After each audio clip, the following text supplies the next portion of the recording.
Selamat pagi, Assalamualaikum warahmatullahi wabarakatuh. Om Swastiastu, Namo Buddhaya, salam kebajikan, rahayu dan salam sejahtera untuk kita semua.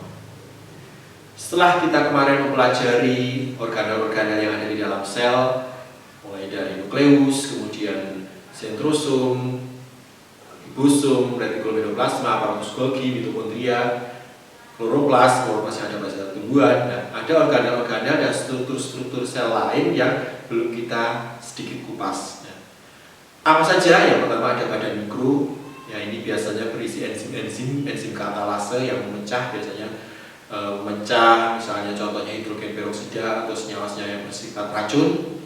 Ada juga lisosum. Lisosum ini juga organel yang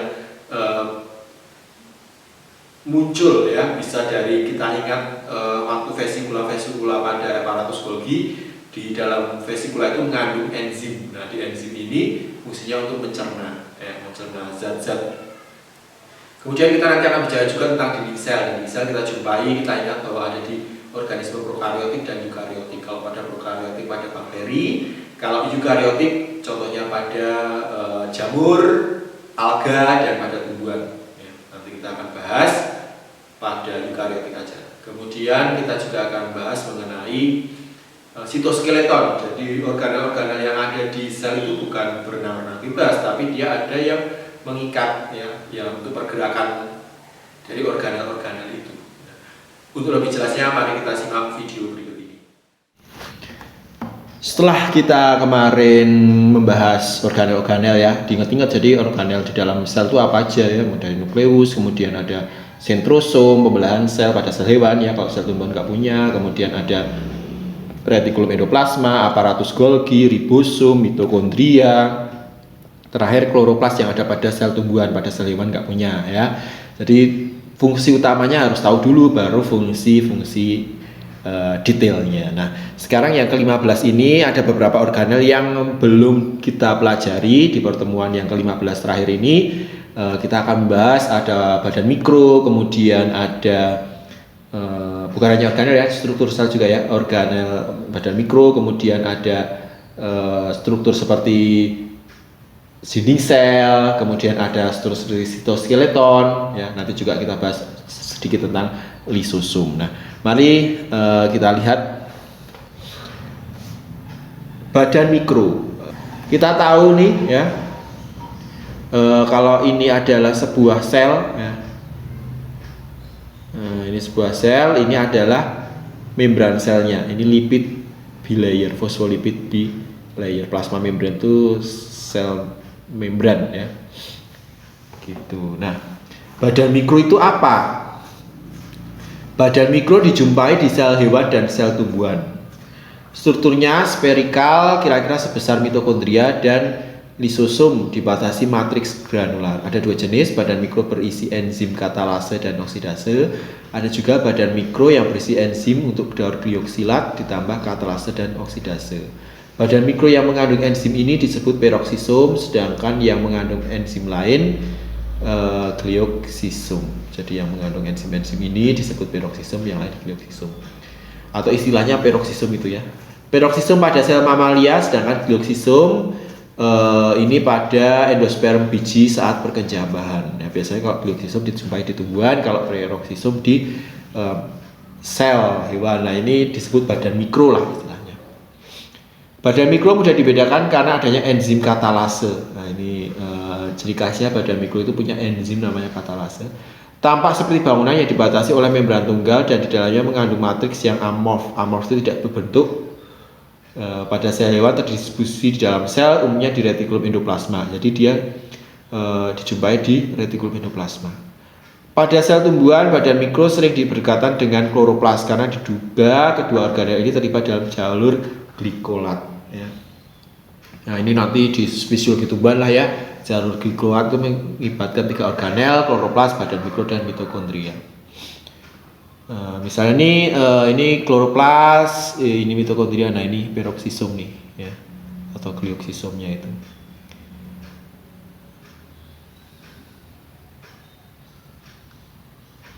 Ini glioksisom, ini mitokondria, ya. Kalau digambar ya seperti inilah strukturnya. Bukan nukleus, ya. Membran yang dibatasi oleh badan mikro lebih tipis dari membran sel, mirip dengan membran RE dan mitokondria. RE itu retikulum endoplasma, memiliki tingkat osmotik yang relatif stabil kecuali akan pecah jika berada dalam larutan 0,01 molar pirofosfat. Nah, ini enzim-enzim yang ada di badan mikro atau peroksisom itu. Jadi peroksisom itu kaitannya dengan enzim utamanya katalase yang memecah gitu ya. NADH dan NADPH tidak dapat masuk melalui membran badan mikro, namun sekarang sudah diketahui bahwa ada reseptor H+ yang diangkut keluar dari badan mikro. Oksidasi substrat pada mamalia, ini biasanya contohnya kalau kalian praktikum yang hati pada ayam itu kemudian dikasih hidrogen peroksida. Hidrogen peroksida ini kan bersifat toksik ya kan, harus segera diubah menjadi air dan oksigen. Makanya waktu itu kamu praktikum mungkin nanti di biokimia ya, jadi hati ditumbuk-tumbuk terus dikasih hidrogen peroksida ya kan, itu kan nanti keluar gelembung-gelembung. Nah, gelembung-gelembung itu adalah oksigen. Buktinya apa? Ketika dikasih bara api akan menyala. Beta oksidasi asam lemak mamalia. Peroksisom jaringan mamalia memiliki peran sebagai oksidasi asam lemak. Awalnya lemak netral yang merupakan cadangan lemak dalam sitoplasma akan dihidrolisis oleh lipase menjadi asam lemak bebas. Ya, lipase itu yang di saluran pencernaan. Asam lemak bebas ini akan diangkut ya.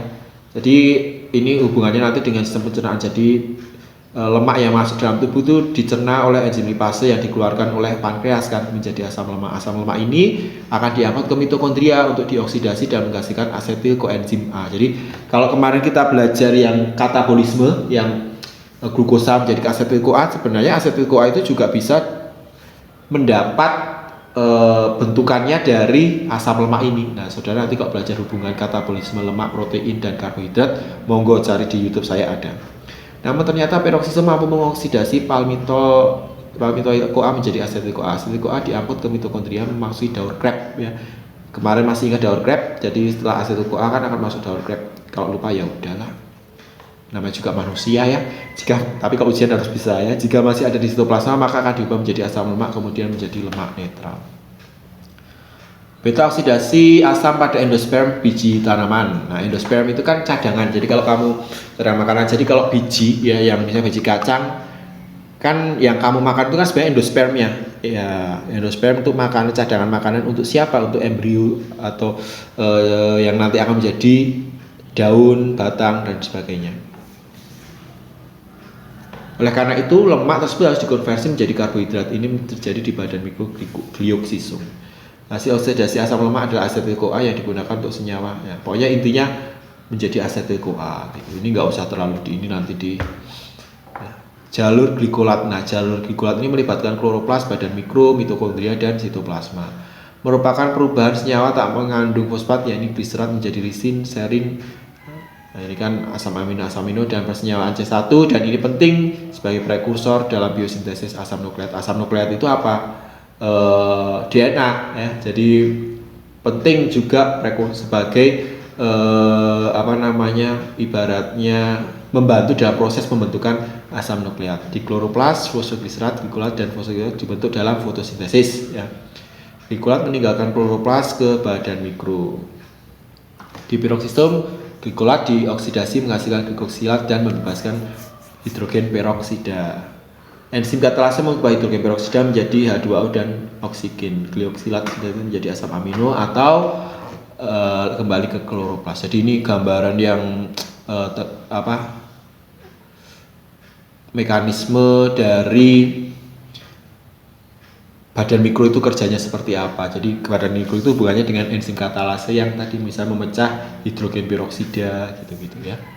Jadi dalamnya mengandung enzim-enzim. Monggo kalau misalnya mau dibaca lebih lengkap silahkan, karena ini nanti ada hubungannya dengan fisiologi tumbuhan, ada tumbuhan C3, C4.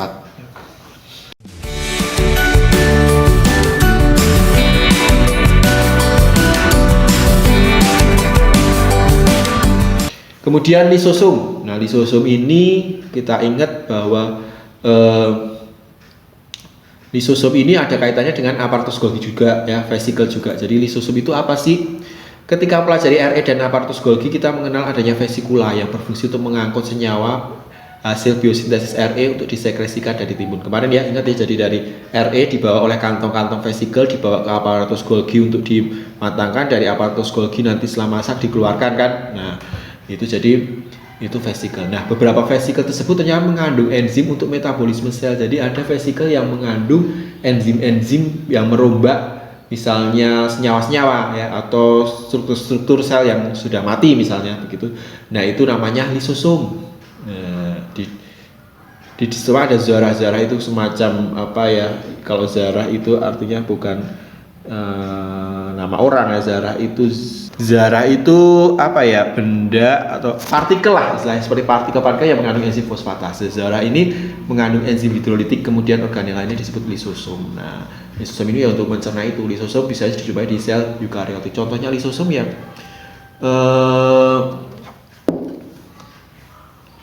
misalnya contohnya pada sel leukosit ya kan, misalnya dia ketika dia memfagosit atau memakan kuman itu kan nanti ada enzim lisosom, ada organel lisosom yang mencerna kuman-kuman itu begitu ya. Lisosom dibagi menjadi lisosom primer berisi enzim hidrolase, lisosom sekunder berisi enzim hidrolase dan substrat yang dicerna, vakuola pencernaan. Nah, ini pada protozoa ya, protozoa bukan sel hewan ya. Misalnya kemarin amoeba makan bakteri misalnya, nah, bakterinya itu kan masuk ke vakuola makanan. Kalau saudara belajar biologi umum, nah vakuola makanan ini yang fungsinya di dalamnya ada enzim-enzim untuk mencerna makanan. Lisosom dari pembentukan tunas pada aparatus Golgi ya. Jadi kemarin ada sisi cis dan sisi trans. Nah, pada sisi trans juga bisa membentuk lisosom. Gitu ya. Jadi ini lisosom. Nah, jadi ini RE, ini badan Golgi. Nah, lisosom bisa terbentuk juga dari aparatus Golgi atau ini ya istilahnya. Enzim-enzim di lisosom nih banyak sekali, monggo kalau mau dibaca-baca ya.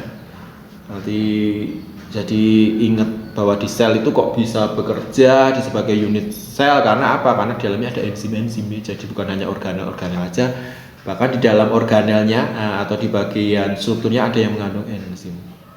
Mekanisme pencernaan lisosom: heterofagi bila pencernaan berasal dari luar sel, autofagi bila pencernaan dari dalam sel. Jadi contohnya misalnya ada tadi kuman dari luar masuk ke dalam sel tertentu ya, bukan sel ini, nanti akan dicerna. Nah, itu dari luar heterofagi. Tapi kalau dari dalam sel sendiri ada zat-zat yang harus dicerna, nah itu autofagi. Proses pencernaan heterofagi menggunakan endositosis. Kita ingat ya, transport membran endositosis itu kan masuknya partikel menggunakan membran sel itu kan bentuk endosom, kemudian melebur dengan lisosom primer. Prosesnya berlangsung. Ini cara proses pencernaan dengan lisosomnya. Ya, kemudian terbentuk lisosom sekunder, kemudian sisa pencernaan akan dikeluarkan dari sel secara eksositosis. Ya, jadi kalau masukkan endositosis, keluar eksositosis. Saudara buka lagi membran sel dan transport membran di YouTube saya, pertemuan berapa itu saya lupa. Kalau proses pencernaan autofagi, kegiatannya terjadi di sisterna RE, di retikulum endoplasma.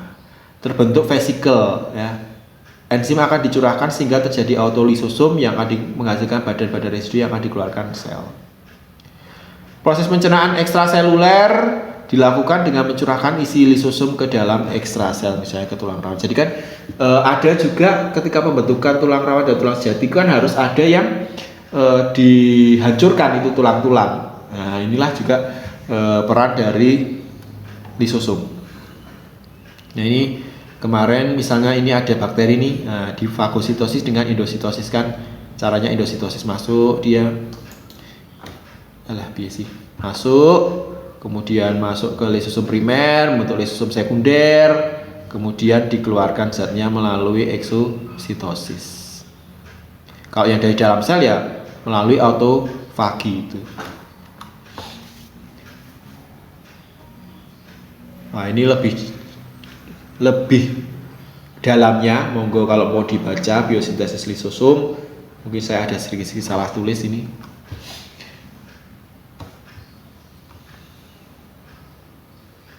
Nah, monggo ini ada urutannya 1, 2, 3, 4, 5, 6, 7, 8, 9, 10. Ini bisa dilihat dari Di situ tulisannya.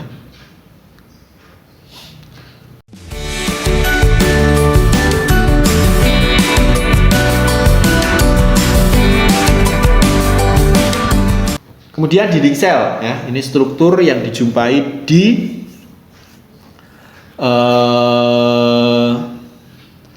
sel tumbuhan, ya, tidak dijumpai di sel hewan. Nah, ini dinding sel. Nah, membran selnya apa? Dia melekat di dinding sel ini. Begitu. Nah, dinding sel itu ada dinding sel primer, sekunder, ya. Ini yang primer, yang sekunder baru plasma membran atau sel membran. Dinding sel yang akan dipelajari tidak termasuk dinding sel prokariotik. Kita ingat bahwa di prokariotik juga punya dinding sel kan pada sel bakteri, ya. Jadi kapsul, kemudian dinding sel, kemudian baru membran sel. Masih lupa, baca lagi atau lihat lagi YouTube saya daripada bengong, ya.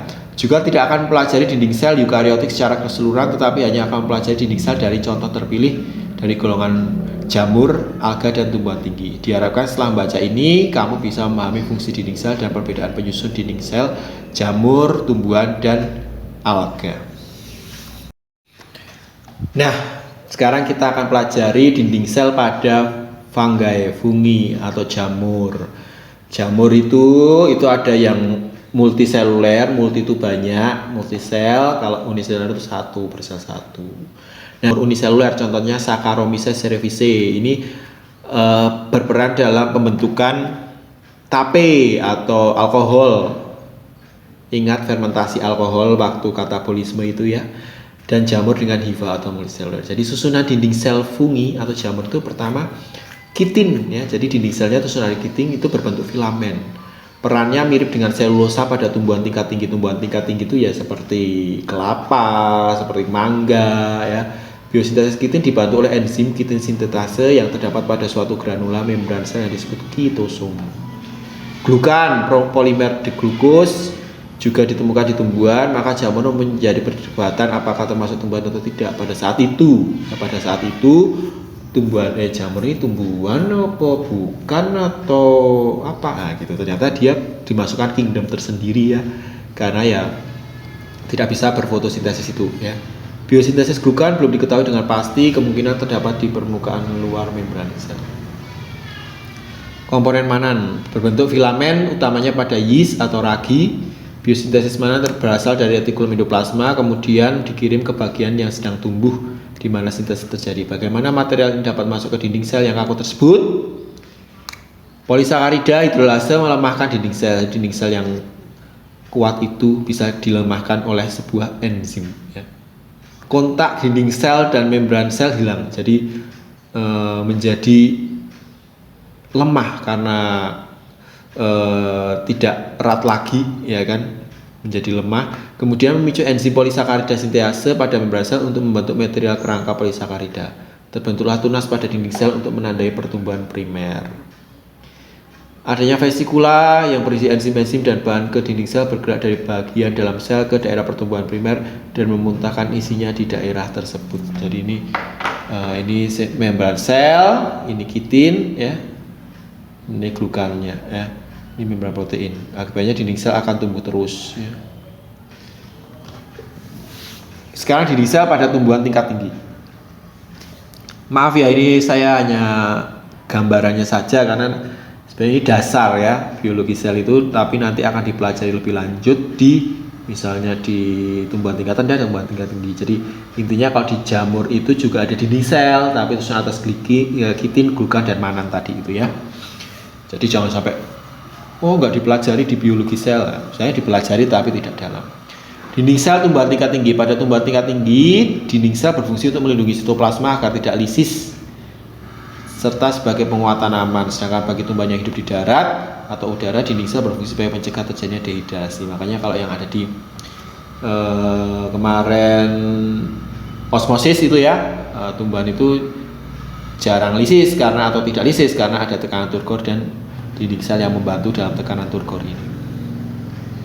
Terdapat elektron mikrograf dinding sel. Elektron mikrograf dinding sel. Jadi tampak tebal, kalau dilihat tampak tebal dan kaku. Dinding sel itu menghalangi sel untuk bergerak dalam jaringan, bukan barier absolut. Komunikasi menggunakan noktah. Noktah itu Mbak Mas, semacam kalau dilihat di sel skleroid pada tempurung kelapa itu semacam titik-titik yang di dalamnya terdapat plasmodesmata. Plasmodesmata itu ya noktah itu sebenarnya plasmodesmata itu untuk menghubungkan antara sel yang satu dengan sel yang lainnya. Ada dinding sel primer dan dinding sel sekunder tersusun dari mikrofibril. Bahan-bahan kimia penyusun dinding sel itu polisakarida. Polisakarida itu ya karbohidrat itu. Jadi orang makan sayuran-sayuran aja ya bisa mengandung atau bisa memenuhi kebutuhan akan karbohidrat. Komponen utama yang terdiri dari monosakarida melalui ikatan glikosidik. Monosakarida disebut glukosa, galaktosa, dan sebagainya. Polisakarida penyusun sel tumbuhan itu apa aja? Selulosa pertanyaan ya. Ada dinding primer, kalau pada jamur tadi kitin ya, kalau ini selulosa. Ada dinding primer dan sekunder yang paling besar ya, tapi paling banyak di dinding sekunder. Jadi kalau pada tumbuhan itu selulosa, hemiselulosa, ada juga pektin dan protein struktural dan plastik biologik yang ada pada dinding sel tumbuhan tingkat tinggi. Dinding primer dan dinding sekunder. Dinding sel berbentuk lembaran yaitu dinding sel primer dan dinding sel sekunder. Jadi dinding sel primer biasanya lebih luar dibanding karena pertumbuhannya kan ke arah luar ya. Nah, ini apa namanya? Monggo dipahami ya. Nah, ini misalnya ini nukleus ya, ini vakuola. Nah, ini nih plasmodesmata dan noktah ini. Nah, ini plasmodesmata, ini dinding sel. Dapat dilihat pada tempurung kelapa kalau saudara melihat lebih jelas. Nah, ini ya, ini plasmodesmata. Ini dinding sel primer, ya ini primer, ini sekunder. Jadi yang paling keluar itu primer, ini sekunder. Sekunder, primer, ini sekunder. Ya, paham ya? Nah, distribusi selulosa, hemisola, dan lignin. Nah, ini kalau mau lebih jelas struktur dari dinding sel primer dan sekunder. Sekarang dinding sel pada ganggang, tadi pada jamur, terus sunasakitin, glukan, dan manan. Kalau pada tumbuhan tadi ada polisakaridanya, ada selulosa, ada hemiselulosa, kemudian ada pektin dan sebagainya yang tadi ya. Iya. Sekarang pada alga. Seperti tumbuhan, alga juga memiliki dinding sel. Dinding sel pada ganggang mengandung, ganggang itu alga ya, polisakarida dan berbagai glikoprotein. Dimasukkannya tambahan polisakarida dinding sel selalu menjadi dasar untuk taksonomi ganggang. Jadi alga itu kan sebenarnya protista mirip tumbuhan. Ya, jadi kalau kalian belajar di biologi umum, kingdom itu kan ada kingdom protista, ada kingdom fungi, jamur, kingdom plantae. Nah, si protista ini ada protista mirip hewan, contohnya protozoa, dan protista mirip jamur, ada protista mirip tumbuhan. Nah, protista mirip tumbuhan inilah yang disebut dengan ganggang. Kelompok ganggang yang dikenal sebagai diatom mensintesis dinding sel mereka dengan asam silisik.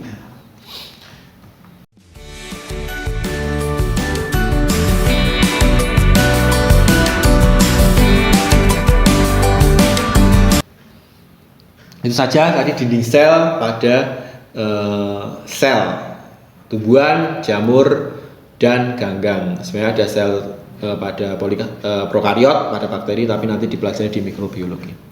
Sitoskeleton. Nah, ini gambarnya salah ya, sitoskeleton gambarnya malah ribosom. Dengan menggunakan elektron mikroskop ya, ternyata di dalam sitoplasma itu tampak penuh seperti anyaman-anyaman benang yang sangat halus. Nah, inilah yang disebut sitoskeleton. Sito itu kan cairan ya, skeleton itu rangka ya. Anyaman ini mirip jala trabekula pada bunga karang. Karena berada di dalam sitoplasma dalam bentuk kerangka sel, maka mikrotrabekula ini kemudian dikenal dengan sitoskeleton karena di cairan kan, cairan, skeleton itu rangka. Kita ingat bahwa sekitar 50% volume sel terdiri dari sitoplasma. Di dalam sitoplasma terdapat beribu-ribu enzim ya. Ada juga ribosom yang membentuk protein, ada juga organel-organel lainnya ya. Kita ingat, kita bayangkan bahwa sel itu seperti ruang kelas ya. Jadi udara itu seperti cairan yang di dalamnya banyak kursi, banyak itu kursi-kursi itu adalah enzim-enzim misalnya, dan manusia misalnya yang ada di situ organel-organel, benda-benda di situ organel. Nah, seperti itulah bayangannya. Sebagian protein membentuk benang-benang halus disebut filamen. Filamen membentuk anyaman-anyaman. membuat kerangka yang disebut sitoskeleton. Nah, filamen dari atau sitoskeleton itu tersusun atas beberapa jenis. Ada mikrotubula. Nah, mikrotubula ini yang kaitannya dengan sentrosom waktu pembelahan sel. Nah, jadi sentrosom itu kan tersusun atas sentriol dan mikrotubul. Nah, coba dilihat lagi. Ada mikrofilamen dan filamen intermedia. Terdapat dua kelompok mikrotubula, yakni mikrotubula stabil, mikrotubula yang dapat diawetkan dengan larutan fiksatif, mikrotubula labil, dan juga mikrotubula labil.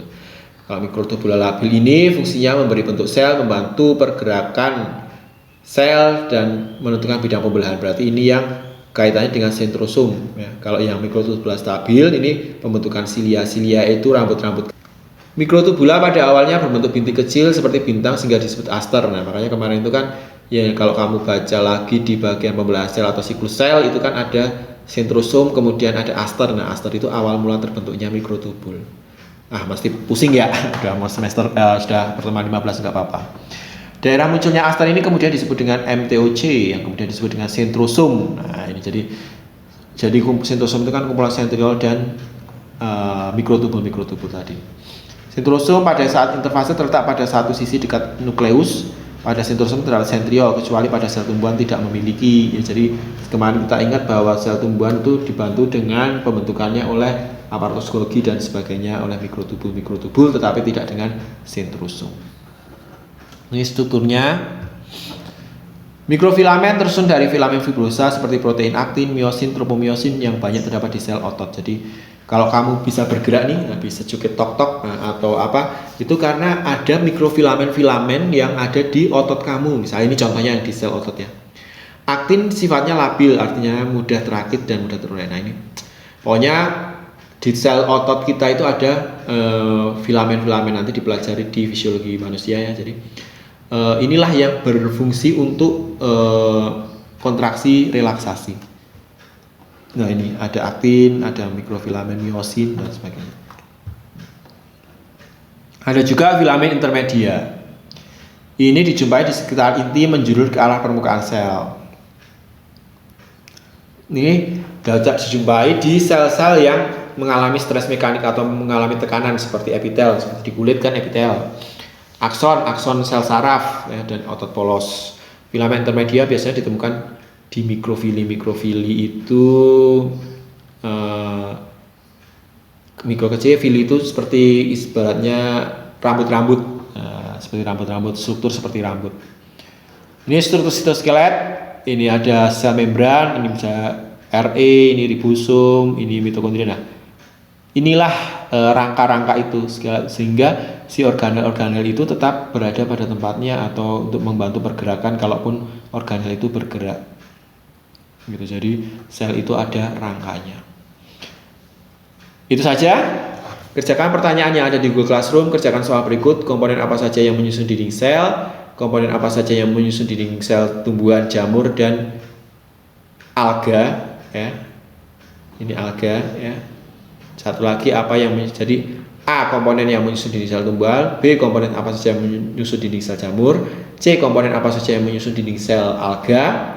Dan komponen apa saja yang menyusun dinding sel eubakteria. E. Apa fungsi sitoskeleton. F. Apa fungsi badan mikro. G. Apa fungsi lisosom. Itu aja pertanyaan-pertanyaan yang ditambahkan di post test ini.